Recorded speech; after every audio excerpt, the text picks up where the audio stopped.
আমরা সবাই জানি কুমিল্লা এবং নোয়াখালীতে বিভাগের জন্য আন্দোলন চলতেছে এবং যে যার জায়গা থেকে প্রতিবাদ করতেছে। তবে দুইটা আফার প্রতিবাদ ছিল একদম সেরা। তারা বলতেছে কুমিল্লারে নাকি সিএস ও করে ভাষাই দিব। আগে একটু হাসিয়ালো দাঁড়ান। হি হি হি হি হি হি। আপা, আপনার উদ্দেশ্যে বলি, বাসায় ইয়েন পরে আগে নিজের সম্মানের কথা চিন্তা করেন। আপনি যেন একজন মেয়ে, সেটা কি আপনি ভুলে গেছেন?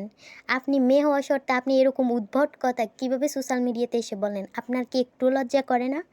আমাদের কুমিল্লাতে রকাফা যখন বলছিল নোয়াখালী বিভাগ চাই, নোয়াখালীতে কিচ্ছু নাই, তখন আপনাদের নোয়াখালীর বাইরে কিন্তু তাকে খুব খারাপভাবে সারা বাংলাদেশের কাছে রিপ্রেজেন্ট করছে।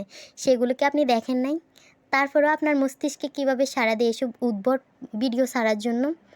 তো এখন আপনিও সেই ইয়েটাতে পড়ছেন। কিচ্ছু করার নাই। কথায় আছে না, এক বাড়ির ফাঁপে 10 বাড়ির কাফে? আপনার সমস্যাটাও ঠিক ওই রকম। এখন রকাফার ফিলটা আপনিও একটু নেন, কারণ ফটটা আপনারা নিজেরাই দেখাইছেন, কুমিল্লার ছেলেমেয়েরা দেখায় নাই। আর কুমিল্লার ছেলেমেয়েরা কুকুরে কামড় দিলে কখনো কুকুরকে ফেরত কামড় দেয় না, তবে মুগুর দিয়ে থাবা মারে। সেটাই আপনার সাথে এখন হইতেছে।